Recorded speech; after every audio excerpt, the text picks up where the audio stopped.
I went to camp for the first time when I was 15 years old, and quickly discovered that I liked going to camp. I liked being away from the manicured suburban world I was living in, and going to a place where the tents were made of woods and the mattress was thin and the food was questionable, but met some good friends there early.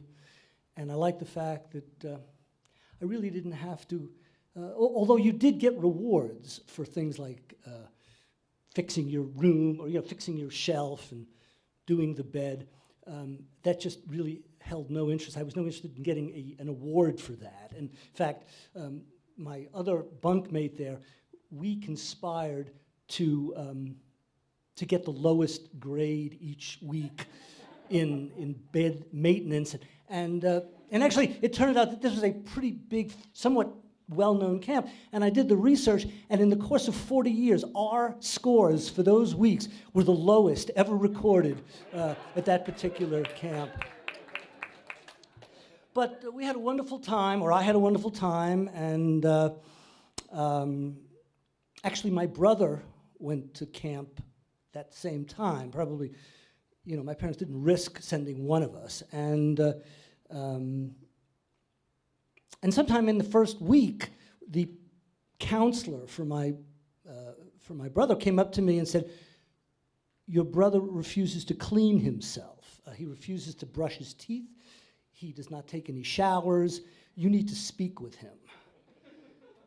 Well, he's like 3 years younger than me, and the last thing I wanted to do was go to like the 3-year younger tent area. So I picked a moment when I knew I wouldn't be caught or be caught by my cool friends.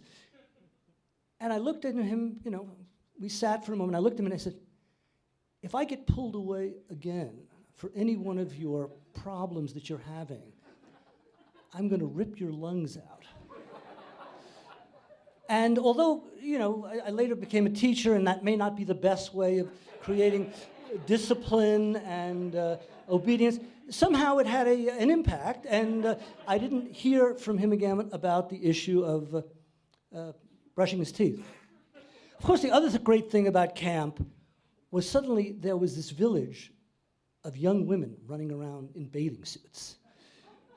And this was truly, truly something to behold. And although I was sports-minded, I was quickly shifting into the definition of good sport, so to speak. And it became friendly, and there was a girl that I saw at the pool, and we were chatting a little bit, and it turned out that we both had a dog named Harry, and we became kind of friendly. And we even managed to, we had arts and crafts the next few days or something.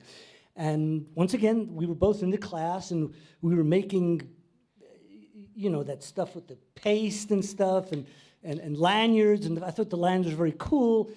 And we sort of conspired that we would take a hike together, And the next day we had archery, and archery was way out in the farthest part of the camp. And we had archery, and then as sort of things broke up, the two of us sort of stole away down this trail, which I had known about, And it was already about 4 or 5 o'clock, and we're just chatting and talking about this, that, and the other thing. And of course, it started getting too late, and it started to get dark. And we decided we probably should head back. And next thing we know, there's trails that intersected with our trail, and we got lost. And it was getting late, and but we started to walk up this trail, and it was getting late, and there was a little field there. So we decided, let's just hang out in the field and, rather than get stuck in the woods or rather than get totally lost, there's an open field and we'll hang out there. And it was a beautiful night, beautiful summer's night in northern Massachusetts. And as the moon started to rise, we started to move around the baseball diamond a few times. And then as the stars just exploded in the heavens, I went to steal home. And she tripped me up there. And it was sort of okay because, this was sort of new territory for me as well, but I felt obligated to at least go for the fences, so to speak. And we made it back. Amazingly, we were not thrown out of camp because apparently we did, even though we didn't know it, we were on campgrounds, and so we didn't get thrown out. We did have to take a call from my dad, and she had to take a call from her dad about what the hell was going on, and then we promised at the end of camp we would stay in touch, and the first time I called, I got her mother on the phone, and this was obviously towards the end. She says, she's now going to a school way out of town, and that was sort of the end of my first camp experience with the lady in the woods. Thank you.